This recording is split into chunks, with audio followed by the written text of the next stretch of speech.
Om Namo Bhagavate Vasudevaya. Om Namo Bhagavate Vasudevaya. Om Namo Bhagavate Vasudevaya. So, last session, we were introduced to a new section, the story of the Syamantaka jewel. And we heard about the character of Satyajit, who was a great devotee of Suryadev, the sun god. And he was given a valuable jewel. And when Satyajit would wear this jewel on his neck, carried in a locket, it would appear that Satyajit was a second sun god, because the jewel was so brilliant, so effulgent. So everyone thought, oh, the sun god has come to Dwaraka to see Krishna.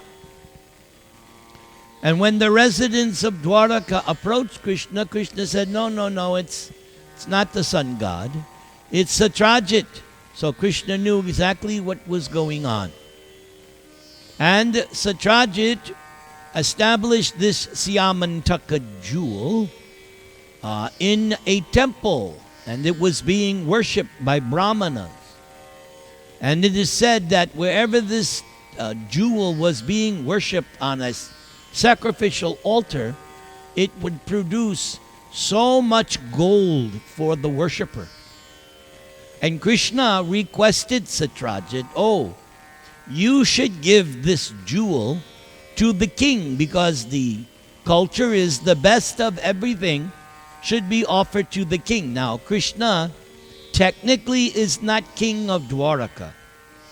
The king of Dwaraka is Krishna's grandfather, Ugrasena, on his mother's side, Devaki. So, because Ugrasena was the father of Kamsa. So Ugrasena was actually the king of Dwaraka. So Krishna did not want the jewel for himself. He wanted the jewel for Ugrasena. But Satyajit was too attached. And as Prabhupada mentioned, who would not be too attached? It was producing so much gold. Then one day, Satyajit's brother, Prasena, took the jewel and went out on a horse-riding excursion, displaying the jewel in the forest. But as we say here in America, pride comes before the fall. So, Prasena was attacked by a lion, and the lion killed Prasena and killed his horse. But then Jambavan came out of his cave and killed the lion and took the jewel for his son, because Jambavan, being a great pure devotee, actually had no interest in the jewel. So he gave it to his son as a toy.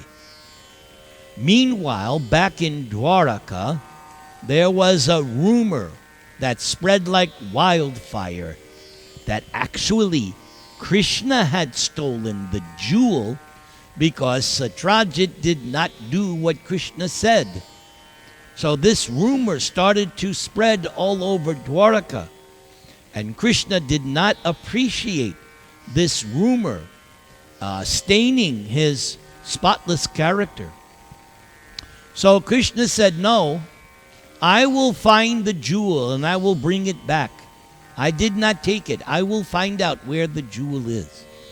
So Krishna and some of the prominent members of Dwaraka went out, and they saw the dead body of Prasena, they saw the dead horse, and they saw the lion who was killed. So they saw an entrance to a cave. So Krishna told the other members of the party, I will go. You don't have to come. I will go, enter the cave, and I will bring back the Syamantaka jewel. And when Krishna entered the cave, he saw that the Jambavan's son was playing with it, and he was being attended by a nursemaid.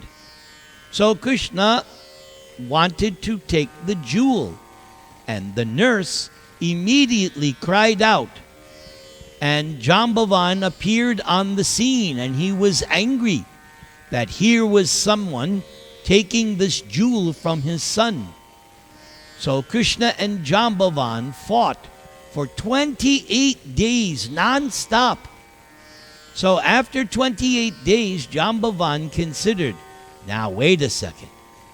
I know that I am the strongest being on this earth at this time. Nobody can fight me for 28 days. Nah, something is off here. There's only one person who can fight with me at this length. This person must be my worshipful Lord Ramachandra. And so Jambavan offered prayers to Krishna and was very happy to give the jewel to Krishna. And then Jambavan, just to show his devotion and surrender, brought his young daughter Jambavati and offered her to Krishna as his second wife, because the first wife was Rukmini. So Krishna then returned to Dwaraka with the Shyamanchaka jewel, and now with a new wife, Jambavati. So that is what we studied last week. Our next episode is Meanwhile Back in Dwaraka. The episode of Jambavati's marriage with Krishna and the delivery of the jewel known as Syamantaka was finished within the mountain cave. Jambavan had placed the jewel upon Krishna's neck, and when he presented his daughter in marriage, although the fighting between Krishna and Jambavan went on for 28 days, the inhabitants of Dwarka had waited outside the tunnel for only 12 days. And after that, they decided that something undesirable must have happened. They could not understand for certain what had actually happened, and being very sorry and tired, they returned to the city of Dwaraka after 12 days. All the members of the family, namely Krishna's mother Devaki, Krishna's father Vasudeva, and Krishna's wife Rukmini, along with all other friends, relatives, and residents of the palace, were very sorry when the citizens returned home without Krishna. And because of their natural affection for Krishna, they began to call Satyajit ill names, for it was Satyajit who was the cause of Krishna's disappearance. Then they went to worship the goddess Chandrabhaga, praying for the return of Krishna. The goddess was satisfied with the prayers of the citizens of Dwaraka, and immediately she offered them her benediction. Simultaneously, Krishna appeared on the scene, accompanied by his new wife, Jambavati. And so now, all the inhabitants of Dwaraka and relatives of Krishna became joyful. The inhabitants of Dwaraka were as joyful as someone receiving a dear relative back from the dead, for they had concluded that Krishna had been put into great difficulties due to the fighting, and therefore they had become almost hopeless of Krishna's return. But when they saw that Krishna had actually returned, and not alone, but with a new wife, Jambavati, immediately they performed a ceremony of celebration. King Ugrasena then called for a meeting of all the important kings and chiefs. Ugrasena also invited Satyajit, and Krishna explained before the whole assembly the incident of the recovery of the jewel from Jambavan. Krishna next wanted to return the valuable jewel to King Satyajit. However, Satyajit was now ashamed of himself because Satyajit had unnecessarily defamed Krishna. So Satyajit accepted the jewel in his hand, but remained silent, bending his head downwards, and without saying anything in the assembly of kings and chiefs. Satyajit returned home with the Syamantakal jewel. Satyajit then thought about how he could clear himself of the abominable act he had performed by defaming Krishna. Satyajit was conscious that he had offended Krishna very grievously, and so Satyajit had to find a remedial measure so that Krishna would again be pleased with him. Hare Krishna, Krishna Krishna, Hare Hare, Hare Rama, Rama Rama, Hare Hare. The next episode, entitled Krishna Marries Satyabhama. King Satyajit was eager to get relief from the anxiety he had foolishly created due to being attracted by such a material thing such as the Syamantaka jewel. Truly afflicted by the offense he had committed against Krishna, Satyajit sincerely wanted to rectify it. So from within, Krishna as Paramatma gave Satyajit good intelligence, and Satyajit decided to hand over to Krishna both the Syamantaka jewel and his beautiful daughter Satyabhama. Actually, there was no alternative for mitigating the situation, and therefore Satyajit arranged the marriage ceremony of Krishna and his daughter Satyabhama. Satyajit thus gave in charity both the jewel and his daughter to the Supreme Personality of Godhead. Satyabhama was so beautiful and qualified that Satyajit, in spite of being asked for her hand by many princes, Satyajit was still waiting to find just the suitable son-in-law. So by the grace of Krishna, Satyajit decided to hand his daughter over to Krishna.